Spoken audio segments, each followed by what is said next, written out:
Doctor Baba Saheb Ambedkar open university.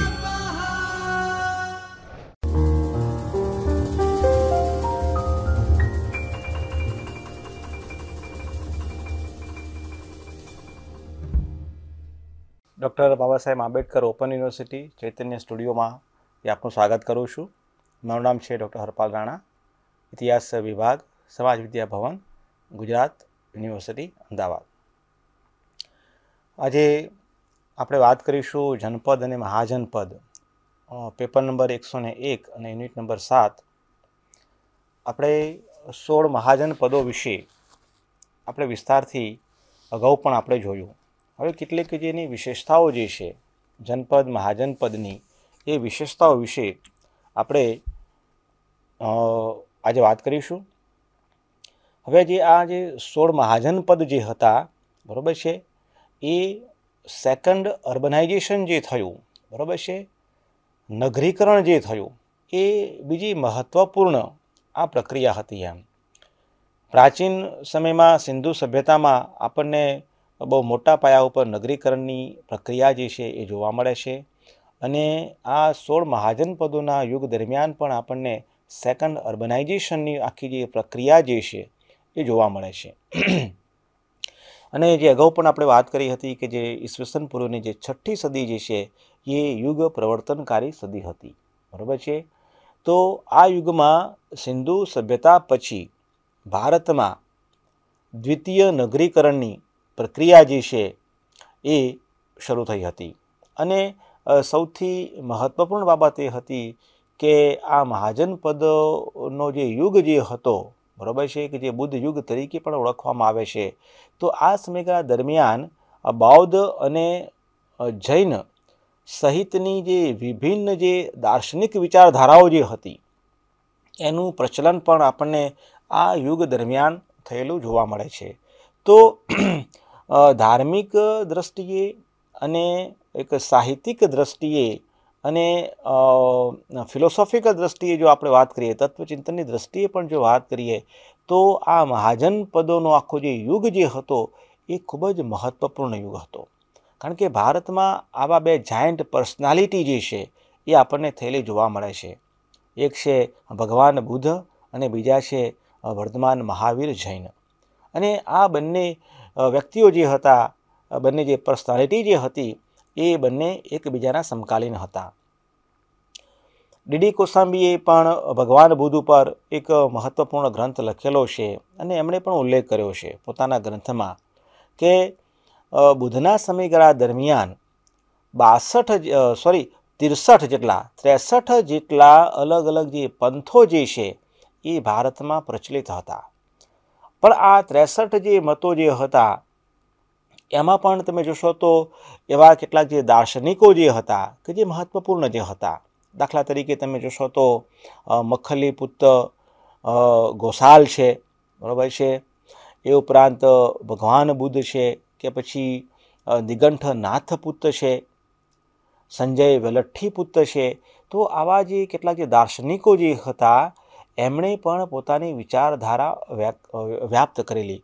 પણ એ વિચારધારાઓમાં આ 63 પંથોમાં જો સૌથી વધારે જેનો વિસ્તાર થયો હોય અને એ વિચારધારાએ જો લોકોને આકર્ષા હોય અને લોકોનું કલ્યાણ કર્યું હોય તો એ હતા ભગવાન બુદ્ધ અને મહાવીર જૈન। તો બુદ્ધ સાહિત્યમાં અને જૈન સાહિત્યમાં પણ તમે જોશો તો આપણને આ 16 મહાજનપદોનો ઉલ્લેખ જોવા મળે છે। અને આ ઉત્તર ભારતના જે મોટાભાગના જે મહાજનપદો જે હતા એની સાથે કોઈ ને કોઈ રીતે આ મહાવીર જૈન કે ભગવાન બુદ્ધ જે છે એ પોતે ચારિકા કરતાં કરતાં એક નગરથી બીજા નગરમાં, એક ગામડાથી બીજા ગામડા સુધી એ પોતે ગયેલા। તો આવા મહાન વ્યક્તિઓની સાથે પણ આ મહાજનપદોનો જે ઇતિહાસ જે છે એ જોડાયેલો છે। તો જનપદ જે છે, તો જનપદ શબ્દનો અર્થ જે છે એવો ભૂખંડ જ્યાં જન અથવા લોકો પોતાના પગલાં રાખતા હોય અથવા ત્યાં ઠરેઠામ થયેલા હોય, અર્થાત કે બીજા શબ્દોમાં કહેવું હોય તો ત્યાં નિવાસ કરતા હોય। તો આ એવો પ્રદેશ જે છે કે જ્યાં લોકો ઠરેઠામ થયા હોય, જ્યાં નિવાસ કરતા હોય બરાબર છે. જન એટલે કે લોકો, લોકો જ્યાં નિવાસ કરતા હોય એનો વિસ્તાર થાય એટલે જનપદ બને છે, અને જનપદનો પણ વિસ્તાર થાય તો એ મહાજનપદ બને છે. અને એ મહાજનપદમાંથી પણ અલગ અલગ રાજ્યોનો સમન્વય થઈને કે એમાં જે શક્તિશાળી જે રાજ્ય જે હોય એ બીજા રાજ્ય ઉપર વિજય પ્રાપ્ત કરીને એ પોતાના મોટા સામ્રાજ્યનો વિકાસ કરતો હોય છે. તો આ જનપદ જે છે એ જનપદ એ શબ્દ આપણને એવું પ્રતીત કરાવે છે કે ત્યાં લોકો જે છે એ ત્યાં નિવાસ કરતા હોય. આ શબ્દનો પ્રયોગ સંસ્કૃત અને પ્રાકૃત બંને ભાષાઓમાં આપણને જોવા મળે છે. આ પ્રકારે મહાજનપદનો અર્થ વિશાળ રાજકીય અને ભૌગોલિક એકમોના સ્વરૂપમાં લઈ શકાય. જે આપણે વાત કરી કે અગાઉ જે કબીલાઓ જે હતા, જન હતા, જનપદમાંથી જનપદનો વિકાસ થયો, અને જનપદ જે છે એ જનપદમાંથી એ મહાજનપદ કે જે નાના નાના જે અલગ અલગ જે રાજ્યો જે છે એનો સમન્વય થઈને કે પછી એકબીજા ના જે પારસ્પરિક જે હિતો જે છે એ હિતોને લઈને એકબીજાની નજીક આવ્યા અને એનું એક સંગઠન બનાવ્યું અને એમાંથી મહાજનપદ જે છે એનું નિર્માણ થયું. તો એનો એ સંદર્ભે આપણે લઈ શકીએ કે મહાજનપદ એટલે કે વિશાળ રાજકીય અને ભૌગોલિક એનું સ્વરૂપ હતું. ભૌગોલિક સ્વરૂપ પણ એનું વિશાળ હતું, એમ રાજકીય સ્વરૂપ પણ એનું વિશાળ હતું, અને એની પોતાની એક આખી રાજ્ય પ્રણાલી જે છે, વહીવટી તંત્ર જે છે એ નિર્માણ થયેલું આપણે જોઈ શકીએ છીએ. હવે મહાજનપદો જે છે એને જાણવા માટેના જે સ્ત્રોત કયા કયા છે એ પણ ખૂબ જ મહત્વપૂર્ણ બાબત છે. જ્યાં સુધી આપણે એ સોર્સ વિશે માહિતી પ્રાપ્ત ન કરીએ ત્યાં સુધી આપણને મહાજનપદો વિશે સાચી માહિતી જે છે પ્રાપ્ત ન થઈ શકે. અથવા આ મહાજનપદોની માહિતી ક્યાંથી લેવામાં આવેલી છે? તો બૌદ્ધ ગ્રંથ અંગુત્તર નિકાયમાં બરોબર છે આપણને માહિતી પ્રાપ્ત થાય છે કે 16 મહાજન પદો જે છે એ તત્કાલીન સમયમાં પ્રાચીન ભારતમાં વ્યાપ્ત હતા. બરોબર છે, 16 એવા રાજ્યો હતા કે જેને મહાજનપદ તરીકે ઓળખવામાં આવતા હતા. અને બૌદ્ધ સાહિત્યમાં અંગુત્તર નિકાયમાં આપણને વારંવાર આ ઉલ્લેખો જે છે એ જોવા મળે છે.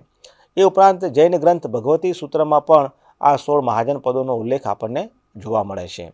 એ ઉપરાંત બૌદ્ધ ગ્રંથ મહાવસ્તુ જે છે એમાં પણ આપણને 16 મહાજનપદોનો ઉલ્લેખ એ જોવા મળે છે. એ ઉપરાંત પાણિનીનું અષ્ટાધ્યાયી જે છે, પાણિનીનું અષ્ટાધ્યાયી એમાં પણ 22 મહાજનપદોનો ઉલ્લેખ આપણને પ્રાપ્ત થાય છે. એ ઉપરાંત દક્ષિણ ભારતનું જે મહત્વપૂર્ણ જે સાહિત્ય જે છે સંગમ સાહિત્ય, બરાબર છે, એ પણ ખૂબ જ પ્રચલિત છે કે જે રીતે ત્રિપિટક સાહિત્યનું બૌદ્ધ જગતમાં અને ભારતની એક વિરાસત તરીકે ત્રિપિટક સાહિત્યનો આપણે ઉલ્લેખ કરીએ છીએ, તો એ જ રીતે દક્ષિણ ભારતનો ઇતિહાસ, સાહિત્ય, કલા અને સંસ્કૃતિ જાણવા માટે આ સંગમ સાહિત્ય જે છે એ ખૂબ જ મહત્વપૂર્ણ છે. તો સંગમ સાહિત્ય નો એક જે ગ્રંથ જે છે શિલાપદીકારમમાં પણ આપણને મહાજનપદોનો ઉલ્લેખ જે છે એ પ્રાપ્ત થાય છે. સૌથી વધુ પ્રમાણમાં બૌદ્ધ અને જૈન સાહિત્યમાં આવા જનપદોનો ઉલ્લેખ જે છે આપણને વારંવાર જોવા મળે છે. અને બ્રાહ્મણ ગ્રંથોમાં આપણને સર્વપ્રથમ જનપદ શબ્દનો ઉપયોગ થયેલો આપણને જોવા મળે છે. તો આમ મહાજનપદોના ઉલ્લેખ વિશે કે એની માહિતી આપણને ક્યાંથી પ્રાપ્ત થાય છે? તો આ બધા જે સોર્સ જે છે એ સોર્સનો આપણે ઉપયોગ એમાં કરી શકીએ અથવા વાત પણ કરી શકીએ. હવે આ મહાજનપદોનો વિસ્તાર જે છે એ વિસ્તાર કેવા પ્રકારે થયો? બરાબર, જે આપણે અગાઉ પણ વાત કરી હતી કે કબીલાઓ છે, કબીલાઓ જન છે, જનપદમાં ફેરવાય છે, અને પછી એનું વિશાળ રાજકીય અને ભૌગોલિક સ્વરૂપ જ્યારે પ્રાપ્ત કરે છે ત્યારે એ મહાજનપદ સુધી એ વિસ્તાર પામે છે.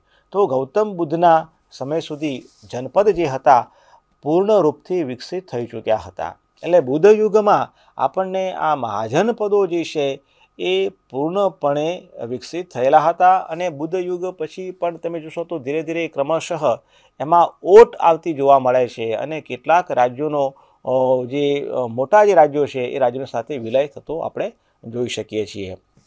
એટલે એક ઇતિહાસકારે પણ નોંધ્યું છે કે લગભગ ઈસવીસન પૂર્વે 1000 થી ઈસવીસન પૂર્વે 500 સુધીના યુગને ભારતીય ઇતિહાસમાં જનપદ અથવા મહાજનપદ યુગ તરીકે ઓળખવામાં આવે છે. તો એક આ ચોક્કસ જે સમયગાળો જે છે કે ઈસવીસન પૂર્વે 1000થી માંડીને ઈસવીસન પૂર્વે 500 સુધીનો યુગ જે છે એ જનપદ અથવા મહાજનપદ તરીકે ઓળખવામાં આવે છે. અને બીજા શબ્દોમાં પણ આપણે કહીએ કે ખાસ કરીને બુદ્ધના સમયગાળા દરમિયાન આ મહાજનપદો જે છે વિસ્તારિત થયેલા હતા અને એક ચરમસીમા ઉપર હતા. એટલે બુદ્ધ યુગ દરમિયાન મહાજનપદો એવા શબ્દ પ્રયોગ પણ આપણે કરી શકતા હોઈએ છીએ. પ્રત્યેક જનપદ જે છે એ ગામ અને નગરો મળીને બન્યું હતું. આ બધા જેમ કહી શકાય આરંભિક એ સમયગાળો જે હતો, બરાબર છે, કે જેમાં અલગ અલગ જે ગામડાઓ હતા કે નગરો હતા. તો પ્રત્યેક જનપદ જે છે, દાખલા તરીકે આપણે આજે અમદાવાદની વાત કરીએ તો અમદાવાદમાં પણ કેટલા બધા એવા નાના નાના ગામડાઓ છે, બરાબર છે, કે એ ગામડાઓ સંયુક્ત રૂપે મળીને સમય જતાં એક અમદાવાદ નગર તરીકે એ વિકાસ પામે છે. જેમ કે આશાપલ્લી નામનું ગામ હતું. અમદાવાદ જે છે કે વર્તમાનમાં આપણે અમદાવાદ તરીકે ઓળખાવીએ છીએ એ સોલંકી યુગના સમયગાળા દરમિયાન તમે જોશો તો અહીંયા એક ભીલોનું શાસન હતું અને આશા ભીલ નામનો જે સરદાર જે હતો એ રાજ્ય કરતો હતો. તો આશાપલ્લી નામનું એ ગામ હતું અને સમયાંતરે તમે જોશો તો આજે અમદાવાદ તરીકે ઓળખાય છે અને કેટલાય બધા ગામડાઓ જે છે અમદાવાદની અંદર સમાવિષ્ટ છે. તો અમદાવાદ ઇટ્સ આ વન કાઇન્ડ ઓફ આપણે જનપદ જેને કહી શકીએ, બરાબર છે, આ સમજવા માટે, બરાબર છે.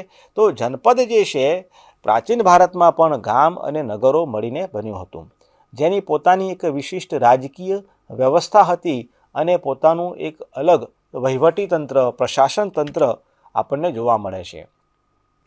હવે આ યુગમાં આ જે મહાજનપદો એક વિશાળ રાજકીય સ્વરૂપ પ્રાપ્ત કરે છે. ભૌગોલિક વિસ્તારો પણ બહોળા પ્રમાણમાં આ મહાજનપદોના અંતર્ગત આપણને આવેલા જોવા મળે છે. તો એ કેવી રીતે એનો વિકાસ થયો, એની પૃષ્ઠભૂમિમાં કઈ કઈ બાબતો હતી કે જેના લીધે આ જે મહાજનપદો જે છે એ વિસ્તારિત થાય છે, બરાબર છે, કે એ મહાજનપદોના આખા જે જીવનની અંદર એક પરિવર્તન આવે છે. જે આજે આપણે વાત કરી હતી કે જે ત્રણ બાબતો ખૂબ મહત્વની છે એ છે ખેતી, બીજું છે કરન્સી અને ત્રીજું છે કે લોખંડનો પ્રયોગ. તો આ લોખંડના પ્રયોગથી જે આપણે વાત કરી કે અવંતીનો પ્રદેશ છે કે ઉત્તર ભારતના જે મહાજનપદો જે હતા બિહાર અને ઉત્તર પ્રદેશની આસપાસ આવેલા આ બાજુ છત્તીસગઢ, તો ત્યાં સારા એવા પ્રમાણમાં લોખંડ ગાળવાની જે ખાણો જે છે એ આપણને પ્રાપ્ત થયેલી. તો લોખંડે પણ ખૂબ મહત્ત્વપૂર્ણ ભૂમિકા નિભાવી. તો આ યુગ દરમિયાન લોખંડનો પ્રયોગ જે થયો જેનાથી રાજકીય સામાજિક જીવનમાં બહુ મોટું પરિવર્તન આવ્યું અને લોખંડ તકનીકે લોકોના ભૌતિક જીવનમાં મોટું પરિવર્તન સર્જ્યું, બરાબર છે. લોખંડથી તમે જોશો તો એ ચક્રનું નિર્માણ પણ થયું અને ચક્ર જે છે ગોળાકાર ચક્ર, બરાબર છે, એણે પણ માનવ જીવનને પરિવર્તિત કરવાનું કામ કર્યું છે. અસ્ત્ર અને શસ્ત્રોએ પણ માનવ જીવનને પરિવર્તિત કરવાનું કામ કર્યું છે અને શસ્ત્રોએ મોટા મોટા રાજ્યોનું નિર્માણ પણ કરેલું છે. તો ભૌતિક જીવનમાં અને એક સામાજિક જીવનમાં પણ તમે જોશો ને અને રાજકીય જીવનમાં પણ તમે જોશો તો આ લોખંડના પ્રયોગે આ યુગ દરમિયાન મહાજનપદોના યુગ દરમિયાન આ લોખંડના પ્રયોગથી બહુ મોટું પરિવર્તન આવેલું આપણે જોઈ શકીએ છીએ. એ ઉપરાંત તમે જોશો તો કૃષિ એટલે ખેતી, ઉદ્યોગ, વેપાર, વાણિજ્યનો પણ સારા એવા પ્રમાણમાં આ યુગ દરમિયાન વિકાસ થયેલો આપણે જોઈ શકીએ છીએ. આપણે જે વાત કરતા હતા કે અગાઉ પણ લોકો પશુપાલનની સાથે જોડાયેલા હતા, પણ હવે લોકો પશુપાલનની સાથે સાથે પણ ખેત ઉત્પાદનને વધારે મહત્ત્વ આપવા લાગ્યા. શરૂઆતમાં શું હતું કે એ પોતાની જરૂરિયાત મુજબનું જ એ પોતે પેદાવાર જે છે પેદા કરતા, પરંતુ હવે ધીરે ધીરે ખેતીનું પ્રમાણ વધ્યું, ઓજારો આવ્યા, બરાબર છે, ખેતી લાયક ઓજારો જે છે એ બનાવવામાં આવ્યા અને એ ઓજારોએ પણ ખેતીના ક્ષેત્રે ક્રાંતિકારી પરિવર્તનો સર્જ્યા. પરિણામ સ્વરૂપ સારા એવા પ્રમાણમાં ઉત્પાદન જે છે એ થવા લાગ્યું. હવે ઉત્પાદન જે છે એ થવા લાગ્યું, સરપ્લસ તમારી પાસે આવવા લાગ્યું, તો એ સરપ્લસને વેચવા માટે બજારો જે છે નિર્માણ થયા અને બજારો જે છે આવા નગરોમાં એ હાટ એના જે છે ભરાતા અને પરિણામ સ્વરૂપ ધીરે ધીરે આ ખેતીમાં આવેલા પરિવર્તને નગરીય સભ્યતાની આ દ્વિતીય નગરીકરણની પ્રક્રિયાને ખૂબ જ વેગ આપેલો આપણે જોઈ શકીએ છીએ. તો આ યુગ દરમિયાન ખેતી, ઉદ્યોગ, વેપાર, વાણિજ્યના વિકાસે પ્રાચીન જે જનજાતીય વ્યવસ્થા જે હતી એને વધારે સરળ અને સુલભ બનાવી દીધી, બરાબર છે. અને નાના જે જનો જે હતા એનું સ્થાન જે છે એ જનપદોએ ગ્રહણ કર્યું, અર્થાત કે મહાજનપદોએ એ ગ્રહણ કરેલું આપણે જોઈ શકીએ છીએ. તો ઈસવીસન પૂર્વેની 6ઠી સદીમાં ભારતમાં આ પ્રકારે ક્રાંતિકારી રાજકીય પરિવર્તનો જે છે એ થવા માંડ્યા હતા અને રાજ્યો જે છે એ મહાજનપદો તરફ એમનું પ્રયાણ જે છે એ થતું આપણે સ્પષ્ટપણે જોઈ શકીએ છીએ. ઈસવીસન પૂર્વેની 6ઠી સદીમાં ભારતમાં અનેક મોટા મોટા અને શક્તિશાળી સ્વતંત્ર રાજ્યોની સ્થાપના થઈ કે જે મહાજનપદો તરીકે ઓળખાયા. અને આ મહાજનપદ આર્યોના વિભિન્ન જનસમૂહો દ્વારા સ્થાપિત સ્વતંત્ર રાજ્ય હતા. એટલે કે ટેરિટોરિયલ એક્સપાન્શન જેને કહી શકાય કે અનુવૈદિક કાળમાં તમે જોશો તો આ જે મહાજનપદોના યુગ દરમિયાન જે નાના જે જનપદો જે હતા, બરાબર છે, નાના જે રાજ્યો જે હતા એ રાજ્યોનો વિસ્તાર થાય છે. અલગ અલગ ગામડાઓ જે છે કે અલગ અલગ જે એકમો જે છે એને એનું સંયુક્તપણે એમાંથી એક સંઘરાજ્યનું જે નિર્માણ જે થાય છે કે મહાજનપદનું જે નિર્માણ જે છે એ થતું આપણે જોઈ શકીએ છીએ. તો વેદકાળમાં રાજ્ય જનપદ કહેવાતા હતા. પછીથી જનપદોએ વિજય તથા સંઘ રચના દ્વારા પોતાના મૂળ પ્રદેશથી વધુ ભૂમિ પર અધિકાર પ્રાપ્ત કરી લીધો. એટલે અહીંયા પણ તમે જોશો તો જે આપણે વાત કરીએ કે હ્યુમન ટેન્ડન્સી રહેલી છે કે ભાઈ પોતાનું રાજ્ય હોય તો રાજ્યને વધારે મોટું બનાવવું, વધારે જમીનો જે સંપાદિત કરવી, તો વધારે ભૂમિ ઉપર અધિકાર પ્રાપ્ત કરી લીધો અને એમાંથી આ મહાજનપદો જે છે એ નિર્માણ થયા. હવે આ મહાજનપદોની વિશેષતા શું હતી એ થોડીક આપણે વાત કરીશું. તો મહાજનપદોની વિશેષતા એ હતી કે તેમાં ગ્રામીણ અને નગરીય બંને પ્રકારની સ્થિતિ જોવા મળે છે. ગ્રામ્ય સંસ્કૃતિ પણ જોવા મળે છે અને નગરીય સંસ્કૃતિ પણ જોવા મળે છે. તો બંને પ્રકારની સ્થિતિ આપણને આ મહાજનપદોમાં જોવા મળે છે. ઉત્તર વૈદિક કાળનો એ સમય હતો જ્યારે ભારતમાં સિંધુ સભ્યતા પછી દ્વિતીય નગરીકરણ થઈ રહ્યું હતું. એટલે આ સેકન્ડ અર્બનાઇઝેશનની આ પ્રોસેસ હતી અને એ ક્રાંતિકારી પરિવર્તનો સર્જાયેલા આપણે જોઈ શકીએ છીએ. આ તમામ મહાજનપદ આજના ઉત્તરી અફઘાનિસ્તાનથી લઈને પૂર્વીય બિહાર સુધી અને દક્ષિણ ભારતમાં ગોદાવરી નદીના પટ સુધી ફેલાયેલા હતા. એટલે બહુ વિશાળ ભૂભાગ જેને કહી શકાય એ ભૂભાગ ઉપર આ મહાજનપદોએ પોતાનું શાસન જે છે અલગ અલગ રીતે પોતાનું શાસન જે છે એ વ્યાપ્ત કરેલું.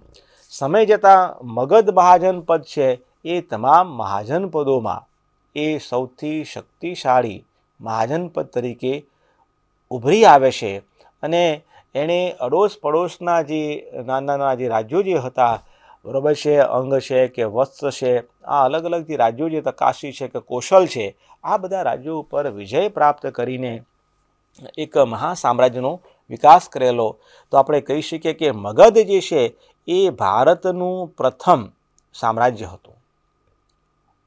ભારતનું પ્રથમ મહાસામ્રાજ્ય જો કોઈ હોય તો એ હતું મગધ. અને મગધની જે પ્રસિદ્ધ જે રાજધાની જે છે પાટલીપુત્ર, બરાબર છે, અને સમયાંતરે મૌર્ય વંશના સમયગાળા દરમિયાન તમે જોશો તો આજનું જે ભારત જે છે, આજના ભારતથી પણ અનેક ગણું વિશાળ ભારત જે છે એ મૌર્ય યુગ દરમિયાન આપણને થયેલું જોવા મળે છે. તો એનું કેન્દ્રબિંદુ ક્યાં હતું? મગધ, પાટલીપુત્ર. તો આ ભારતનું પ્રથમ મહાસામ્રાજ્ય હતું. હવે બૌદ્ધ ગ્રંથો જે છે, બૌદ્ધ ગ્રંથોમાં આપણને જે ઉલ્લેખ જોવા મળે છે કે એ સમયગાળા દરમિયાન ભારતના 5 વિભાગો જે છે, બરાબર છે, એ આપણને જોવા મળે છે આ બૌદ્ધ સાહિત્યમાં. તો બૌદ્ધ ગ્રંથોમાં ભારતને 5 ભાગોમાં વિભાજિત કરવામાં આવ્યું છે. એમાં તમે જોશો તો પહેલો ભાગ જે છે એ ઉત્તરાપથ, બરાબર છે, ઉત્તરાપથ પશ્ચિમોત્તર ભાગ. બીજો છે મધ્યપ્રદેશ. ત્રીજો છે પ્રાચી પૂર્વીય ભાગ. એ પછી આવે છે, ચોથો આવે છે દક્ષિણા પથ. અને 5મો જે ભાગ આવે છે એ છે અપરાંત પશ્ચિમી ભાગ, બરાબર છે. તો આ 5 ભાગમાં એ તત્કાલીન સમયનું જે ભારત જે છે એ વિભાજિત થયેલું હતું અને એ આપણને બૌદ્ધ ગ્રંથોમાં, બૌદ્ધ સાહિત્યમાં આપણને જોવા મળે છે. હવે આ જે બૌદ્ધ સાહિત્ય છે કે ઉપરાંત આપણે જે અલગ જે જૈન સાહિત્યની પણ વાત કરી તો એમાં પણ તમે જોશો તો મહાજન પદોના નામની જે સૂચિ છે ને એ એક સમાજ જોવા નથી મળતી. થોડુંક એમાં પરિવર્તન આપણને જોવા મળે છે. પણ અલ્ટિમેટલી આપણે કહી શકીએ કે બુદ્ધિસ્ટ લિટરેચરમાં અને કે જૈન લિટરેચરમાં પણ આપણને 16 મહાજન પદો હતા એ એની પુષ્ટિ જે છે આપણને સાહિત્યમાંથી થાય છે. ભલે થોડા નામમાં ફેરફાર છે, બરાબર છે. તો આ જે 16 મહાજન પદો જે હતા એમાં કાશી, કૌશલ, અંગ, મગધ, વજ્જી, મલ્લ, ચેદી, વત્સ, કુરુ, પાંચાલ, મત્સ્ય, શૂરસેન, અશ્મક, અવંતી, ગાંધાર, કંબોજ, બરાબર છે. તો આ 16 મહાજન પદો આપણને ઉત્તર ભારતમાં છેક આ બાજુ અફઘાનિસ્તાન, પાકિસ્તાનથી માંડીને આ બાજુ છેક બિહાર સુધી અને આ બાજુ છેક આંધ્રપ્રદેશથી માંડીને છેક તમે જોશો તો નેપાળી તરાઈઓ સુધી આપણને આ મહાજન પદો વિસ્તારિત થયેલા આપણે જોઈ શકીએ છીએ. હવે આ અર્બનાઇઝેશન જે છે એ શું છે એમ તો આ મહાજન પદોમાં જે વ્યાપારિક જે પ્રવૃત્તિઓ જે થઈ એનું લોકજીવન કેવું હતું, એનું સમાજ જીવન જે છે કેવું હતું એમ, અને આ નગરીકરણની જે પ્રોસેસ જે છે એ કેવી રીતે વ્યાપ્ત થાય છે એમ, બરાબર છે. જે આપણે વાત કરી કે જે 3 બાબતોએ જે મહત્વપૂર્ણ ભૂમિકા નિભાવી, બરાબર છે. કરન્સી છે કે ખેતી છે, બરાબર છે, કે પછી લોખંડનો ઉપયોગ જે છે કે જેણે આ નગરીકરણની પ્રોસેસને વધારે સુલભ અને સરળ બનાવી, બરાબર છે, મહાજન પદોમાં, કે જેને આપણે સેકન્ડ અર્બનાઇઝેશન તરીકે, દ્વિતીય નગરીકરણ તરીકે ઓળખાવીએ છીએ. તો આ ઈસવીસન પૂર્વે 6ઠ્ઠી સદીનો યુગ જે છે એ આર્થિક પ્રગતિ અને દ્વિતીય નગરીકરણનો યુગ માનવામાં આવે છે. અને આ યુગમાં કૃષિ ક્ષેત્રે લોખંડનો બહોળા પ્રમાણમાં ઉપયોગ થયો. સાથે સાથે પાકી ઈંટોનો પ્રયોગ ખૂબ થયો તથા લશ્કરી સૈન્ય હથિયારોમાં પણ લોખંડના ઉપયોગથી ક્રાંતિ આવી, બરાબર છે. તો આ નગરીકરણની પ્રોસેસ કેમ વેગવાન બને છે તો આ બધી જે બાબતો જે છે, લોખંડ છે, કૃષિ ક્ષેત્રે, બરાબર છે, નવા નવા જે સાધનો જે છે નિર્માણ જે થયા, પાકી ઈંટોનો પ્રયોગ જે શરૂ થયો, લશ્કરમાં પણ હથિયારો જે છે, અસ્ત્ર શસ્ત્રનો ઉપયોગ થયો. તો પરિણામ સ્વરૂપ આ એક લોખંડની ધાતુએ સમાજ જીવનને, રાજકીય જીવનને કેટલું પરિવર્તિત કર્યું, નગરીકરણની પ્રોસેસને કેટલી વેગવાન બનાવી, એ ખૂબ જ મહત્વની બાબત છે. સામ્રાજ્યનો ઉદય પ્રારંભ થયો અને આ પ્રકારે નગરોના વિકાસના કારણે રોજગાર અને વ્યવસાયના નવા નવા ક્ષેત્રો પણ ખુલ્યા. હવે આ મહાજન પદોના યુગ દરમિયાન જેને આપણે દ્વિતીય નગરીકરણની જે પ્રક્રિયા જે કહીએ છીએ તો જેમાં ખેતી છે, ખેતીમાંથી સરપ્લસ જે થાય છે, બરાબર છે, તો સરપ્લસને વેચવા માટે બજારો જે છે, ધીરે ધીરે નગરો જે છે એ વિકસિત થાય છે. અને આ સરપ્લસના લીધે નવા નવા જે રોજગારો જે છે, નવા નવા જે વ્યવસાયો જે છે એ વ્યવસાયો પણ આ સમયગાળા દરમિયાન આપણને એના ક્ષેત્રો જે છે એ ખુલ્લા થયેલા આપણે જોઈ શકીએ છીએ. અરણ્યકો જે છે એ પણ એક જે સ્ત્રોત જે છે પ્રાચીન ભારતના ઇતિહાસને જાણવા માટેનો, તો એમાં પણ આપણને પ્રથમ વખત નગર શબ્દનો ઉલ્લેખ જોવા મળે છે. અને આ યુગ દરમિયાન તમે જોશો તો કુલ 60 જેટલા નગરોની જાણકારી જે છે પ્રાપ્ત થાય છે. તો એવા નાના મોટા 60 નગરો જે છે એ નગરોનો ઉલ્લેખ આપણને આ અરણ્યકોમાં પણ આપણને પ્રાપ્ત થાય છે. અને બુદ્ધ યુગમાં ભગવાન બુદ્ધના સમયગાળા દરમિયાન પણ 6 જે નગરો જે છે એ મહત્વપૂર્ણ હતા, કે જેમાં તમે જોશો તો રાજગીરી, બરાબર છે, કે રાજગૃહ, બરાબર છે, આજે પણ રાજગીર તરીકે ઓળખાય છે. એ પછી ચંપા છે, કૌશાંબી છે, સાકેત છે, શ્રાવસ્તી છે અને વારાસણી. તો આ 6 પ્રમુખ નગરો હતા. કયા કયા? રાજગીર, ચંપા, કૌશાંબી, સાકેત, શ્રાવસ્તી અને વારાસણી. આ રાજગીરી કે જે રાજગૃહ તરીકે, બરાબર છે, તરીકે પણ ઓળખાય છે. અને ચારે બાજુ જેને કહી શકાય કે આ રાજગીરી જે હતું, રાજગૃહ જે હતું ને એ પર્વતોથી ઘેરાયેલું હતું. એટલે કુદરતી રીતે એ રક્ષિત આ નગર હતું એમ. અને પ્રથમ જે બૌદ્ધ સંગીતિ જે છે, પ્રથમ બૌદ્ધ સંગીતિ પણ આ રાજગૃહમાં આપણે ભરાયેલી આપણે જોઈ શકીએ છીએ, રાજગૃહમાં. પછી તમે જોશો દ્વિતીય જે બૌદ્ધ સંગીતિ જે છે એ વૈશાલીમાં ભરાય છે. ત્રીજી જે બૌદ્ધ સંગીતિ જે છે એ પાટલીપુત્રમાં ભરાય છે. અને ચોથી જે સંગીતી જે છે એ કાશ્મીરમાં એનું આયોજન થયેલું. તો બુદ્ધ યુગમાં આ 6 પ્રમુખ નગરો હતા. મહાજનપદોમાં વ્યાપારિક પ્રવૃત્તિઓ જે છે એ ખૂબ જ મહત્વપૂર્ણ હતી આર્થિક પ્રવૃત્તિઓમાં, બરાબર છે. આર્થિક પ્રવૃત્તિઓમાં વેપાર વાણિજ્ય જે છે એ ખૂબ જ મહત્વપૂર્ણ હતા. મહાજનપદોમાં તમે જોશો તો મોટાભાગના મહાજનપદો જે હતા એ વ્યાપારિક પ્રવૃત્તિઓ સાથે સંકળાયેલા હતા. જે આપણે અગાઉ પણ વાત કરી હતી કે આ ઉત્તર ભારતમાં જે ગંગા નદી જે છે એ વ્યાપારિક માર્ગ તરીકે એનો બહોળા પ્રમાણમાં ઉપયોગ થતો અને મોટાભાગના જે મહાજનપદોમાંથી આ જે નદી જે છે એ પસાર થતી એમ.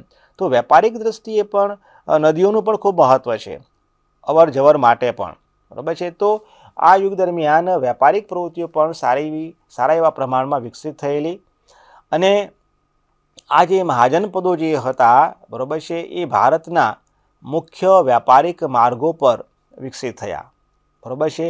પરિણામ સ્વરૂપ કિંમતી સામાન ચીજવસ્તુઓ જે છે એની આપલે જે છે એ વધારે શક્ય બની શકી. જે રીતે આપણે વાત કરી કે અવંતી ઉજ્જૈન જે છે એ મોટાભાગના જે માર્ગો જે છે એ ઉજ્જૈન થઈને પસાર થતા, બરાબર. તો ઉજ્જૈન પણ એક વિકસિત નગર હતું એમ. વ્યાપારિક દ્રષ્ટિએ પણ ખૂબ મહત્વપૂર્ણ હતું, ધાર્મિક દ્રષ્ટિએ અને રાજકીય દ્રષ્ટિએ પણ ખૂબ મહત્વપૂર્ણ હતું. તો મહાજનપદના યુગ દરમિયાન આ વ્યાપારિક પ્રવૃત્તિઓ જે છે, વેપાર વાણિજ્ય છે એ પણ ખૂબ જ વિકસિત થયેલા. મહાજનપદોના યુગ દરમિયાન અલગ અલગ પ્રકારના વ્યવસાયો પ્રચલિત થયા હતા, બરાબર છે. જેમાં તમે જોશો તો પશુપાલક, દરજી, હજામ, રસોઈયા, ધોબી, રંગરેજ વગેરે ઉલ્લેખનીય હતા. એ ઉપરાંત શાસકો દ્વારા વિભિન્ન પ્રકારના વિશેષજ્ઞોને પણ ખૂબ પ્રોત્સાહન આપવામાં આવતું, જેમાં યોદ્ધા, શૂરવીર, ધનુર્ધારી અને હાથી પર બેસી યુદ્ધ કરનાર તથા રથ ચલાવનાર વગેરેનો સમાવેશ થતો. હવે નગરીય વ્યવસાયોમાં પણ આપણે થોડીક માહિતી લઈ લઈશું. તો નગરીય વ્યવસાયોમાં તમે જોશો તો વૈદ્ય, પછી શૈલ્ય ચિકિત્સક, લેખાકારનો પણ સમાવેશ થતો. મુદ્રા વિનિમય કરતા અને ગણતરી પણ નગરીય વ્યવસાયમાં મહત્વપૂર્ણ બાબત હતી.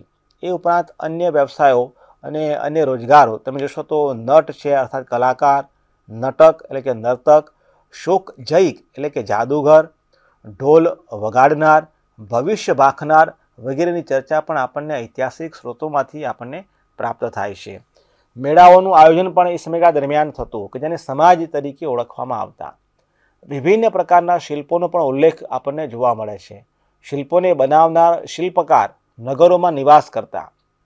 તેમાં યાનકાર, દંતકાર કે જેઓ હાથી દાંતમાંથી વસ્તુઓ બનાવતા, કર્મકાર કે જે ધાતુનું કામ કરનારા હતા, સ્વર્ણકાર સોનાનું કામ કરનારા હતા, કોશીયકાર કે જે રેશમ કામ કરનારા હતા, પાલકંડ કે જે સુથારી કામ કરનારા હતા, સૂચિકાર કે જે સોય બનાવનાર હતા, પછી નલકાર છે, માળા બનાવનાર છે, કુંભાર છે વગેરેના વ્યવસાયો જે છે એ પ્રમુખ વ્યવસાયો હતા. હવે સૌથી મહત્વપૂર્ણ બાબત છે કે આ યુગ દરમિયાન મહાજનપદોના યુગ દરમિયાન વિભિન્ન શ્રેણી સંગઠનો અસ્તિત્વમાં આવેલા કે જેને આપણે અંગ્રેજીમાં ગિલ્ડ તરીકે એમને આપણે ઓળખાવીએ છીએ.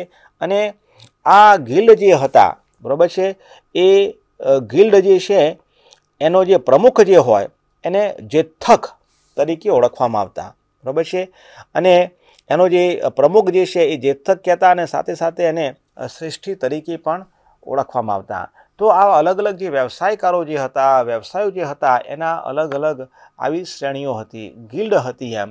તો વ્યાપારિક પ્રવૃત્તિઓની સુરક્ષા અને સંવર્ધન માટે આ ગિલ્ડનું નિર્માણ થયું, શ્રેણી સંગઠનનું નિર્માણ થયું. તો વિભિન્ન શ્રેણીઓ આપણને આ વ્યાપારિક પ્રવૃત્તિઓ સાથે જોડાયેલી આ યુગ દરમિયાન આપણને જોવા મળે છે. અને સૌથી મહત્વપૂર્ણ બાબત એ છે કે ઇતિહાસમાં પ્રથમવાર મુદ્રાનો ઉપયોગ જે છે, કરન્સીનો ચલણ તરીકે ઉપયોગ જે છે આ યુગ દરમિયાન થયેલો.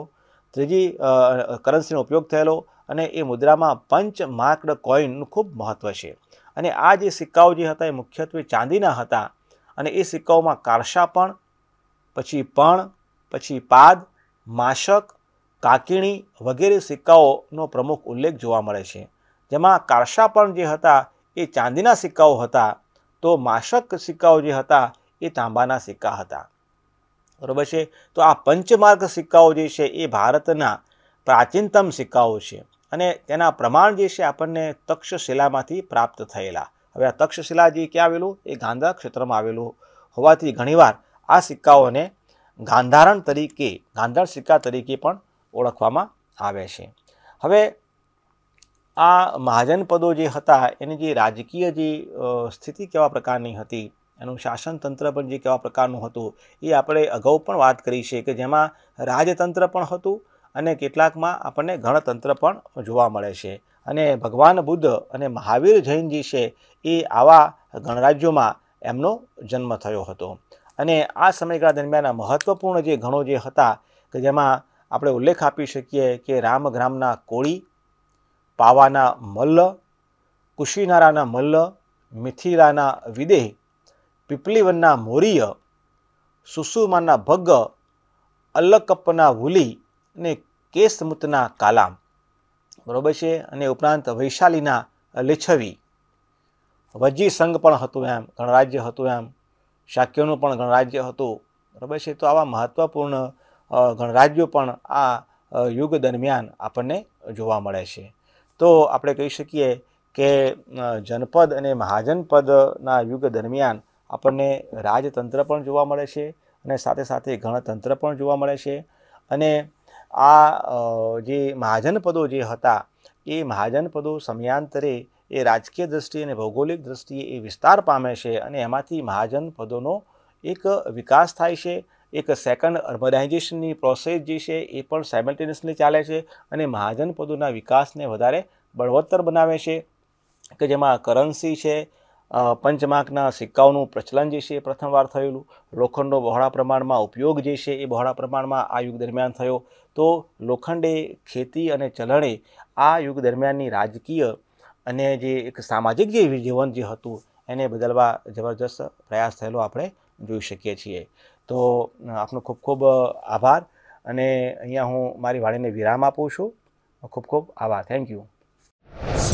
स्वाध्यायः परमः